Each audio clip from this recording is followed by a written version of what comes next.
दिल के मरीज़ों को 2 चीज़ें हैं जो हमें ध्यान रखना चाहिए। एक तो खाना-पीना, जिसमें हमें फ्राइड फूड नहीं खाने चाहिए, जो कि हमारी कल्चर का एक बहुत बड़ा हिस्सा है कि हर चीज़ को हम फ्राई करते हैं। वो उसमें ट्रांस फैट बनते हैं जब हम फूड को फ्राई करते हैं, और ख़ास करके जब उस ऑयल को बार-बार यूज़ किया जाता है तो वो और भी ज़्यादा डेंजरस हो जाता है, उसमें ट्रांस फैट के लेवल और भी ज़्यादा बढ़ जाता है।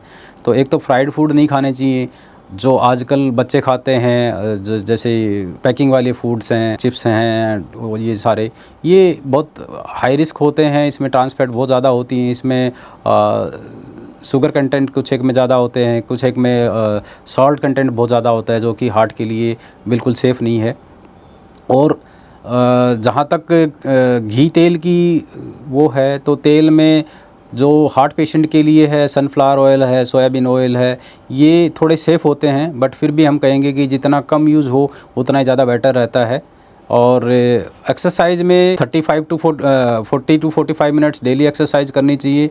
रिगरस जितनी पॉसिबल हो सके, जितनी आप कर सकें, जिसमें पसीना आए, उतनी एक्सरसाइज करनी चाहिए। हफ्ते में कम से कम 5 दिन करनी चाहिए। एक्सरसाइज में आप जैसे ब्रिस्क वॉकिंग है, तेज़ चलना है, दौड़ना है, रनिंग है, स्विमिंग है, या आप स्ट्रेचिंग है, जिम में कार्डियो जो होती हैं वो आप कर सकते हैं।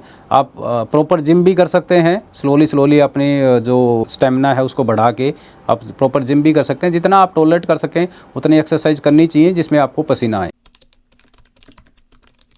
घी और तेल को इस्तेमाल करना कम कर देना चाहिए, और अगर पॉसिबल है तो अगर बंद भी कर दें तो भी ज़्यादा वो नहीं होगा। बट कुछ अमाउंट फ़ैट की शरीर को ज़रूरत होती है, वो हमें देना चाहिए शरीर को, चाहे वो किसी भी फॉर्म में दें। बट कोशिश करें उसको हम फ्राइड फूड के फॉर्म में ना दें, उसको फ्राई ना करें, उसको ज़्यादा आँच पे रख के उसको जलाएँ ना।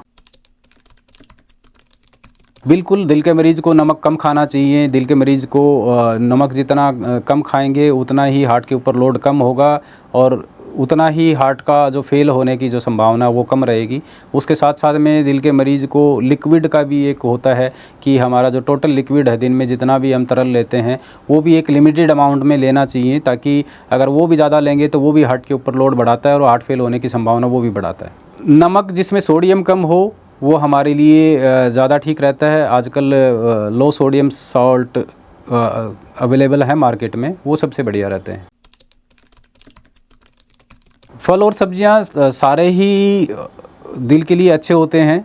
दिल के मरीज़ को ख़ास करके जो हार्ट फेल के पेशेंट होते हैं, जो दवाइयों पे हैं, साथ में उनके अगर किडनी की भी दिक्कत है, तो उसमें थोड़ा-सा ध्यान ये रखा जाए कि जिसमें पोटेशियम ज़्यादा होता है, जिस फ्रूट में, जैसे नारियल पानी है, या मौसमी है, या नींबू है, या केला है, इसमें पोटेशियम ज़्यादा होता है। तो अगर उसका ज़्यादा अत्यधिक सेवन करते हैं, ज़्यादा लेते हैं उसको, तो उसमें पोटेशियम बढ़ने की संभावना ज़्यादा होती है, जिसमें वीटी होके वो एक जानलेवा चीज़ हो सकती है। तो वो थोड़ा-सा कम खाएँ। अगर आप शुगर के मरीज़ हैं तो जो फ्रूट ज़्यादा मीठे हैं वो ना खाएँ, अदरवाइज़ कोई भी फ्रूट खाएँ। जूस की बजाय फ्रूट खाएँ जिसमें उसका फाइबर आपके शरीर में जाए, वो आपको ज़्यादा हेल्पफुल होता है। बिल्कुल दिल के मरीज़ दूध और दही का सेवन कर सकते हैं।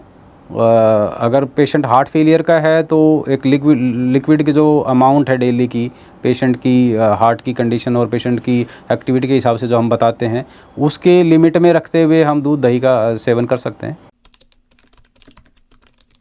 ड्राई फ्रूट्स आपकी ओवरऑल हेल्थ के लिए भी अच्छे होते हैं और दिल के लिए भी अच्छे होते हैं। उनको एक लिमिटेड अमाउंट में अगर डेली यूज़ करते हैं तो वो आपकी हेल्थ के लिए और हार्ट हेल्थ के लिए, दोनों के लिए अच्छे हैं।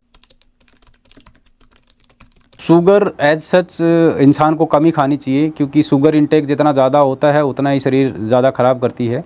और दिल के मरीज़ को तो ख़ास ध्यान रखना चाहिए शुगर से। शुगर का इंटेक ज़्यादा अगर होता है तो शरीर, दिल के ऊपर फिर लोड बढ़ता है, और हार्ट अटैक होना, अगर शुगर का मरीज़ है तो अनकंट्रोल्ड शुगर रहेगी, जिसके कारण कोरोनरी आर्टरी डिजीज़ है वो होना, इनकी हार्ट फेल होना, इनकी संभावना ज़्यादा बढ़ती है। जो इंसानी शरीर है वो शाकाहारी के लिए बना है। अगर हम मांस खाते हैं तो वो हमारे शरीर को नुकसान करेगा। जितना कम खाएं, अगर ना खाएं तो ज़्यादा ठीक रहता है। अगर आप खाते हैं तो उसमें जैसे फ़िश है, वो थोड़ा बहुत उसमें ओमेगा फैटी एसिड होते हैं, वो थोड़ा सा हेल्थ बेनिफिट देती है। अदरवाइज़ मांस जितना कम खाएं उतना ठीक रहता है। हार्ट पेशेंट को खाना एक बारी में ज़्यादा नहीं खाना चाहिए, बारी बारी करके, जैसे दिन में 3 या 4 बारी में करके खाना चाहिए। एक बारी में बहुत ज़्यादा नहीं खाना चाहिए, क्योंकि अगर एकदम ज़्यादा खाना खाते हैं तो उस टाइम हार्ट की एक्टिविटी बढ़ जाती है, जो ब्लड पंपिंग है वो ज़्यादा चाहिए होता है शरीर को उस शुगर को हैंडल करने के लिए। तो एक बारी में ज़्यादा ना खाएं, दिन में 3-4 बारी में करके खाएं, और बैलेंस्ड डाइट खाएं जिसमें फ्रूट ज़्यादा हो, सलाद ज़्यादा हो, जिसमें आपके सब्जियां ज़्यादा हों, और जो शुगर वाले कंटेंट है जैसे रोटी हैं, चावल हैं, ये कम होने चाहिए। दिल कमज़ोर है या मजबूत है वो आपकी आउटर अपीयरेंस है, जो बाहर की जो दिखने में जो शरीर है उससे नहीं पता चलता है। अगर पतला इंसान है उसका दिल कमज़ोर होगा, और जो शरीर से हट्टा कट्टा है उसका दिल मजबूत होगा, ऐसा ज़रूरी नहीं है। दिल हार्ट हेल्थ और फिज़िकल हेल्थ जो इंसान की जो बाहर से दिखती है वो टोटली डिफरेंट होती हैं। तो जितना मोटापा बढ़ता है उतना ही हार्ट अटैक आने के, हार्ट फेल होने के, इनकी संभावना बढ़ती है। तो फिट शरीर होना ज़रूरी है, मोटा होना ज़रूरी नहीं है। और जितना आपका वज़न कम होगा, आपके हिसाब से वज़न अगर अप्रोप्रिएट होगा, उतना ही ज़्यादा हेल्दी होंगे आप, ओवरऑल भी और हार्ट हेल्थ भी। ऐसा नहीं है कि रेगुलर जिम कर रहे हैं आप तो आपको हार्ट अटैक नहीं आएगा, फिर भी आपको हार्ट अटैक का रिस्क कम होता है, बट फिर भी आपको हार्ट अटैक हो सकता है। ख़ास करके जो जिम जाने वाले हैं उनके लिए थोड़ा सा मैं ये कहना चाहूँगा कि एक बारी में बहुत ज़्यादा एक्सरसाइज ना करें, क्योंकि हार्ट की भी एक कैपेसिटी होती है। जब हम जिम करते हैं तो हार्ट को पंप करना ज़्यादा पड़ता है शरीर को, क्योंकि उसको शरीर को ज़्यादा एक्सरसाइज कर रहे हैं तो शरीर को ज़्यादा खून चाहिए होता है। तो एक लिमिट होती है जहाँ तक शरीर हार्ट उसको पंपिंग को बढ़ा सकता है। अगर आप उस लिमिट से ज़्यादा एक्सरसाइज करते हैं तो वो हार्ट कई बारी फेल हो जाता है, काम करना बंद कर देता है, और वहाँ आप कोलैप्स कर सकते हैं, और आपकी जान को भी खतरा हो सकता है। इसलिए अपनी एक्सरसाइज को धीरे धीरे बढ़ाएं, और एक लिमिट तक बढ़ाएं जहाँ तक आप उसको बर्दाश्त कर सकें। हाँ, हार्ट का कोई भी मरीज़ है उसको एक्सरसाइज करनी चाहिए। एक ये कॉमन मिथ है कि अगर आपको हार्ट की दिक्कत हो गई है तो आपको जितना कम घूमना फिरना करेंगे, जितना वो रहेंगे, उतना ही ज़्यादा ठीक रहेगा कि दोबारा से अटैक ना आ जाए, या आपका जो स्टेंट डले हैं वो इधर उधर ना हो जाएं। जो स्टेंट डलते हैं वो कभी भी आपके इधर उधर नहीं होते हैं, वो बिल्कुल फिक्स होते हैं। उसको आप जितनी मर्ज़ी एक्सरसाइज करें उसके ऊपर कोई फ़र्क नहीं पड़ता। अगर आपको हार्ट की दिक्कत है तो उसके बाद में आपको एक्सरसाइज करने की और भी ज़्यादा ज़रूरत है। जितना आप अपने शरीर को एक्टिव रखेंगे उतना ही आपका हार्ट हेल्दी रहेगा, चाहे आप हार्ट के मरीज़ हैं या नहीं है। अगर आपके हार्ट के मरीज़ हैं तो आपको और भी ज़्यादा ज़रूरी है कि आप अपनी लाइफस्टाइल में एक्सरसाइज इंक्लूड करें। हर हार्ट के मरीज़ को लिक्विड रेस्ट्रिक्शन हम नहीं बताते हैं। हम उन्हीं मरीज़ को लिक्विड का रिस्ट्रिक्शन बताते हैं जिसका पंपिंग कम हो, जो हार्ट फेल जिसको हो रखा हो। जिस पेशेंट को पंपिंग कम के कारण हार्ट फेल होता है उसमें हम टोटल लिक्विड पूरे दिन का हम रेस्ट्रिक्ट करते हैं ताकि हार्ट के ऊपर लोड ना पड़े। अगर आपका हार्ट का पंपिंग ठीक है और आप हार्ट फेलियर नहीं है तो उसमें आपको जितना मर्ज़ी चाहें आप पानी पी सकते हैं, उसमें कोई दिक्कत नहीं है।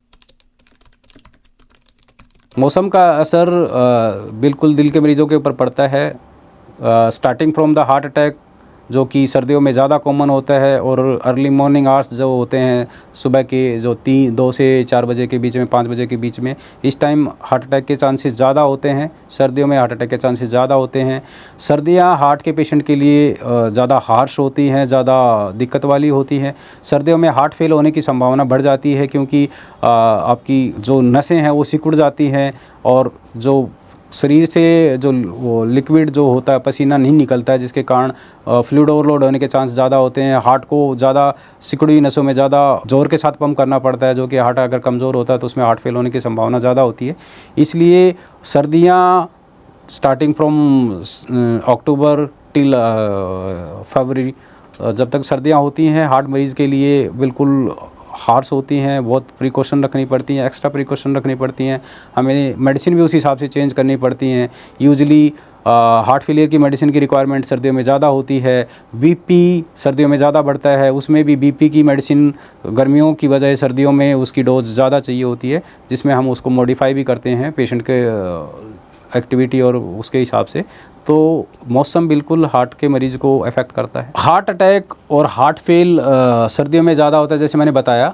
तो इसमें सावधानी ये रखनी चाहिए कि आप एक तो रेगुलर अपने डॉक्टर के पास विज़िट करें, जो पहले करते थे उससे विज़िट थोड़ी सी ज़्यादा रेगुलर करें, ताकि आपकी जो हार्ट फेलियर के जो साइन हैं, हार्ट फेलियर की जो दिक्कत है वो पहले ही पता चल जाए और उस हिसाब से जो मेडिसिन है आपकी वो एडजस्ट कर दी जाए। दूसरा, अगर जब भी आप बाहर जाएं तो सर्दियों में अपना पूरा ढक के जाएं। एकदम सडन एक्सपोजर होता है अगर सर्दी से, ठंड से, तो वो आपके जो हार्ट की दिक्कत है उसको बढ़ा सकता है। और आप रेगुलर थोड़ा थोड़ा करके खाते रहें, ताकि शरीर को एनर्जी की जो रिक्वायरमेंट है वो सर्दियों में ज़्यादा होती है, जो आपको मिलती रहे। और बीपी है उसको आप कंट्रोल में रखें। अगर बीपी अनकंट्रोल रहता है तो हार्ट फेलियर होना, हार्ट अटैक होने की संभावना और भी ज़्यादा बढ़ा देता है सर्दियों में। और रेगुलर विजिट करते रहें अपने डॉक्टर के पास। जो गर्मियों में विजिट है उससे ज़्यादा फ्रीक्वेंट विजिट चाहिए होती है सर्दियों में, क्योंकि सर्दियाँ थोड़ी ज़्यादा हार्श होती हैं। सर्दियों में डोज और मेडिसिन की रिक्वायरमेंट ज़्यादा होती है बजाय कि गर्मियों में।